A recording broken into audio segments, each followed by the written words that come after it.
불교 강좌 부처님의 향기를 느껴보는 이 시간, 한국명상원 묘원법사와 함께 붓다의 수행법 윗바사나에 대해서 배웁니다.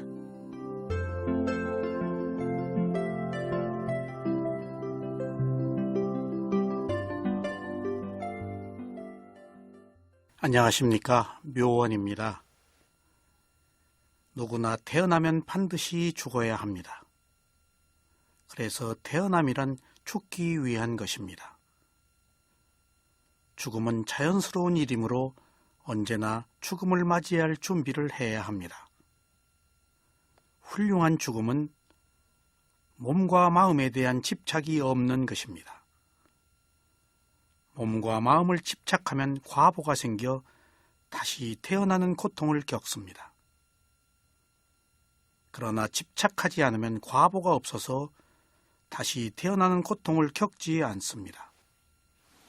다시 태어나지 않는 것이 죽지 않는 것입니다. 나와 내 가족을 집착하면 윤회계를 벗어나지 못합니다. 내 몸과 마음은 나의 것이 아니고 단지 조건에 의해서 생긴 것입니다.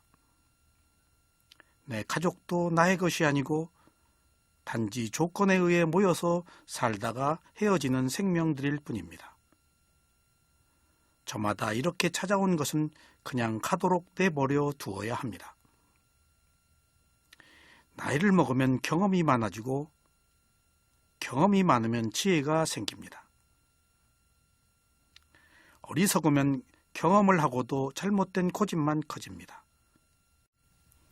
평생 욕심 부리고도 죽을 때까지 욕심을 부리고 평생 미워하고도 죽을 때까지 미워합니다. 어리석으면 습관으로 살고 잘못을 알아차리지 못합니다. 한 사람의 진정한 가치는 한평생을 살아야 조금 압니다. 지혜가 없으면 한평생을 살고도 모릅니다. 상대의 가치를 알았으면 아는 것으로 그치지 말고 이제 상대를 위해서 살아야 합니다. 받기만 하고 주지 않으면 바르게 안 것이 아닙니다. 누구나 하나같이 마음의 병을 앓습니다. 선한 자는 선한 병을 앓고 불선한 자는 불선한 병을 앓습니다. 가진 자는 가진 자의 병을 앓고 못 가진 자는 못 가진 자의 병을 앓습니다. 수행자는 수행자의 병을 앓고 스승은 스승의 병을 앓습니다. 알아차리는 마음에는 병이 없지만 이처럼 알아차리지 못하는 마음에는 병이 있습니다. 수행자 여러분, 지난 시간에 이어서 본문 내용을 계속 말씀드리겠습니다. 수행자가 자신의 몸의 움직임을 알아차릴 때 집중력이 더욱 향상될 뿐만 아니라 다른 이익도 함께 있습니다. 자신의 자세에 주의를 기울이면 조급하지 않게 행동할 것입니다. 그리고 불필요한 움직임을 하지 않게 될 것입니다. 만약 알아차림이 없다면 무의식적인 행동을 함으로써 오는 사고나 불이익이 많을 것입니다. 운전을 하거나 걷거나 움직일 때 알아차리지 못하고 부주의한 행동을 해서 사고가 나는 경우가 많이 있을 것입니다. 그래서 실제로 걸으면서 발걸음에 알아차림을 집중하면 넘어지는 사고가 나지 않을 것이며 부딪혀서 사고가 나는 것도 예방할 것입니다. 그리고 몸의 여러 가지 자세를 알아차리면 항상 바른 자세를 유지하여 건강에도 이로울 것입니다. 또 몸을 함부로 했을 때 오는 여러 가지 재앙이 알아차림에 의해서 예방될 것입니다. 자세를 알아차리는 것은 좌선을 할 때도 마찬가지입니다. 좌선 중에 자세를 알아차리지 않으면 바르지 못한 자세로 인해서 몸에 통증이 생깁니다. 그리고 오랜 시간 바르지 못한 자세로 인해서 병이 생길 수도 있습니다. 그래서 좌선을 할 때 힘을 빼고 자연스럽게 항상 몸의 자세를 알아차려야 합니다. 위파사나 수행을 할 때 몸을 알아차리는 것은 바로 몸의 노력입니다. 그리고 위파사나 수행을 할 때 마음을 알아차리는 것은 바로 마음의 노력입니다. 몸의 노력이란 수행 중에 바른 자세인가를 알아차리는 것입니다. 그리고 마음의 노력이란 수행 중에 일하고 있는 현재 그 마음을 알아차리는 것입니다. 이렇게 수행은 저절로 되지 않습니다. 지속적으로 그 상태를 지켜보는 새로운 마음이 일어나야 합니다. 몸의 자세를 알아차리면 나중에는 몸을 움직이게 하는 의도를 볼 수가 있습니다. 그러면 집중력이 생겨서 지혜가 나게 됩니다. 수행자 여러분, 몸은 장님이고 마음은 안진뱅이입니다. 몸은 저 스스로 보는 힘이 없고 마음은 저 스스로 움직일 수가 없습니다. 그래서 몸의 움직임 뒤에는 항상 마음이 있어서 움직이도록 조정합니다. 그리고 몸을 알아차려서 얻는 또 다른 이익은 마음의 상태까지 파악할 수 있다는 것입니다. 그래서 몸의 제어뿐만 아니라 마음의 제어까지 할 수 있습니다. 이처럼 몸과 마음은 항상 유기적인 관계가 있습니다. 그래서 몸을 알아차리면 마음이 제거되고 마음을 알아차리면 몸이 제어가 됩니다. 이것이 바로 원인과 결과입니다. 그러므로 몸을 알아차리는 것은 몸을 알아차리는 것에 그치지 않습니다. 저는 때때로 가슴에 강한 느낌이 일어날 때 즉시 가슴의 느낌을 알아차립니다. 그러면 가슴에 느낌을 일으키게 한 그 원인을 알게 됩니다. 가령 누구를 좋아하거나 미워하거나 괴로워했을 때 그 마음으로 인해서 가슴에 격한 느낌이 일어납니다. 그래서 그 느낌을 알아차리면 그것을 일으키게 한 마음까지 알 수 있습니다. 이처럼 몸을 알아차리는 것이 마음을 이롭게 하며 마음을 알아차리는 것이 몸을 이롭게 한다는 사실을 우리는 알 수가 있습니다. 수행자 여러분, 이렇게 몸에서 몸을 알아차리는 수행을 계속하면 정신과 물질을 구별해서 보는 지혜가 생깁니다. 몸의 통증은 단지 몸의 통증일 뿐이고 그것을 지켜보는 마음은 단지 그것을 아는 마음일 뿐이라고 압니다. 이때 지혜가 생긴 것입니다. 이것은 단지 몸을 단순하게 지켜본 원인으로 인해서 생긴 결과로서의 지혜입니다. 이렇게 계속 알아차린 다음에 원인과 결과를 아는 지혜가 납니다. 그런 뒤에 대상이 변하는 무상을 압니다. 이때 처음에 생긴 지혜는 차츰 더 발전하는 과정을 거쳐서 진행됩니다. 가볍게 무상을 아는 지혜가 생긴 뒤에 일어나고 사라지는 것을 아는 생멸의 지혜가 생깁니다. 그래서 일어나면 사라지는 것을 자세히 볼 수가 있습니다. 이런 지혜의 과정에서 다음 단계로 사라지는 것만 아는 소멸의 지혜가 생깁니다. 이때는 색다른 현상을 체험하게 됩니다. 가령 길이 기울어 있거나 건물이 기울어져 있거나 어떤 형상들이 제대로 보이지 않는 단계에 이릅니다. 그리고 일어나는 것은 없고 온전히 소멸하는 것만 보입니다. 그래서 두려움과 공포, 불안이 생기기도 합니다. 그렇습니다. 일어남과 사라짐을 아는 지혜에서 이제 사라짐을 아는 지혜에 가면은 더 발전한 지혜의 과정임에도 불구하고 두려움이 생긴다는 것은 납득하기 어려운 것일 수도 있습니다.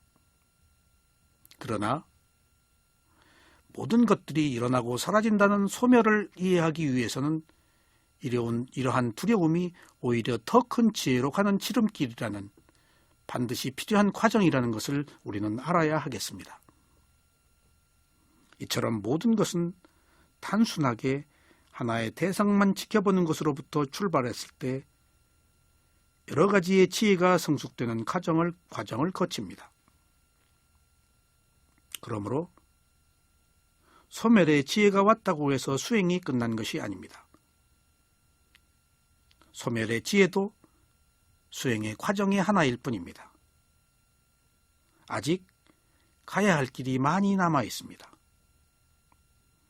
이 단계에서 새로운 괴로움과 고통이 시작되더라도 이러한 괴로움은 더 높은 도약을 위한 필수적인 과정이라고 알아야 합니다. 수행자 여러분, 이와 같이 단순하게 몸의 4가지 자세를 알아차리면 그 결과로 사성제의 진리를 단계적으로 알 수가 있습니다. 4가지 자세를 아는 것이 괴로움의 진리를 아는 것입니다. 수행자 여러분,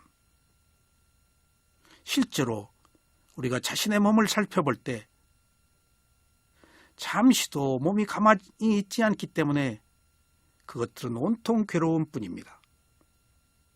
그래서 몸을 알아차린다는 것은 괴로움을 알아차리는 그 현장이라고 아셔야 되겠습니다. 그것이 바로 괴로움의 진리를 아는 것입니다. 그리고 이러한 알아차림이 가래와 집착으로 인해 일어난 것을 아는 것이 괴로움의 원인에 대한 진리를 아는 것입니다. 그렇습니다. 몸을 알아차렸을 때 몸이 괴로움이라는 것을 알게 되면 누구나 괴로움의 원인을 알게 되는 지혜가 납니다. 그래서 몸을 알아차린 결과로 괴로움의 원인인 가래와 집착을 알게 되는 괴로움의 원인의 진리를 알게 되는 것입니다. 이렇듯 하나의 지혜는 다른 지혜를 수반하고 있습니다. 그래서 지속적으로 수행을 해야 하는 것입니다. 하나의 지혜가 단지 그 단계의 지혜에 머문다면 오히려 그 지혜는 퇴보하고 맙니다. 하지만 지속적으로 대상을 알아차려서 수행을 게을리하지 않는다면 그 단계의 지혜가 그 다음 단계의 지혜로 향상 발전될 수 있다는 사실을 유념해야 합니다. 그래서 이러한 과정을 계속해서 발전시키면 이제는 멸제와 도제라는 지혜를 얻게 됩니다. 이때 괴로움이 있다는 괴로움의 진리와 괴로움의 원인이 가래와 집착이라는 것을 아는 2가지 진리는 일어남의 진리입니다. 이러한 일어남의 진리가 충분히 성숙되었을 때 다음 단계로 괴로움의 소멸과 괴로움의 소멸에 있는 8정도를 알 수 있게 됩니다. 이것이 바로 사라지는 진리입니다. 그래서 사성제는 일어나는 진리와 사라지는 진리 2가지로 양분되어 있습니다. 누구나 일어나는 진리 속에서 살기 때문에 윤회를 거듭합니다. 그러나 부처님께서 이 세상에 출현하셔서 소멸의 진리, 사라지는 진리인 8정도와 열반을 우리들에게 알려주신 것입니다. 이것이 우리가 위파사나 수행을 해야 하는 이유입니다. 처음에 수행자의 알아차림에 의해 괴로움이 있다는 고제가 생기고 다음에 괴로움의 일어남에 대한 집제가 생깁니다. 그런 뒤에 괴로움의 소멸에 이르는 것이 멸제입니다. 이처럼 괴로움을 철저하게 알고 괴로움의 원인을 알고 괴로움의 소멸을 향해서 가는 모든 과정이 도의 진리인 토제입니다. 이것이 8정도 위파사나 수행입니다. 그래서 몸 하나를 단순하게 알아차리면 고진멸도 사성제의 진리를 아는 것입니다. 우리는 수행할 때 의심을 합니다. 이것을 해서 과연 무엇을 얻을 수 있단 말인가 하고 회의를 느끼기도 합니다. 수행자 여러분, 그러나 이 길은 부처님과 많은 아라한들이 가신 길입니다. 의심을 할 수도 있지만 노력하는 것에 더 힘을 기울여야 합니다. 의심은 회의로 끝나서 좋은 결과를 기대할 수 없지만 노력은 좋은 결실을 가져올 것입니다. 누구나 몸을 알아차려서 4가지 성스러운 진리를 얻어 열반을 체험해야 합니다. 그러므로 수행자가 몸을 있는 그대로 알아차리는 것이 연기의 회전을 멈추게 하고 윤회로부터 탈출하는 해탈의 길을 가는 것입니다. 오직 이러한 길만이 수행자를 자유롭게 할 것입니다. 수행자 여러분,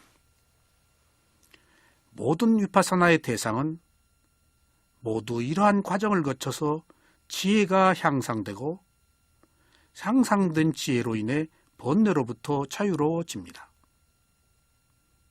그러므로 수행자는 다른 것을 통해 괴로움을 해결하려고 하지 말고 오직 스스로의 노력으로 완전한 자유를 얻어야 합니다.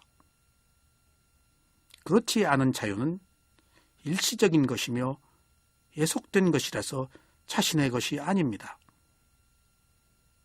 오직 스스로의 노력으로 하는 이 길을 갈 때만이 어떤 상황에서도 변하지 않는 자유를 얻습니다. 수행자 여러분, 이 세상에 누구를 믿겠습니까? 사실은 자기 자신도 믿지 못합니다. 하물며 자신도 믿지를 못하는데 누구를 믿겠습니까? 이 현실을 우리는 바로 직시해야 합니다. 믿을 것은 오직 스스로 하는 행동입니다. 그 행동이 다음에 행동에 따른 결과를 가져올 것입니다. 바로 이것이 업차성정견입니다. 수행자 여러분, 물론 부처님의 가르침을 믿어야 합니다. 바로 그 부처님의 가르침이라는 것이 누구도 믿지 말고 스스로 원인을 만들어서 그 결과를 받으라는 것입니다. 수행자 여러분, 이것만이 우리가 고통으로부터 자유로워지는 유일한 길입니다. 우리는 이제 이 길을 통해서 무지로부터 자유로워져서 치고의 행복을 얻어야 되겠습니다.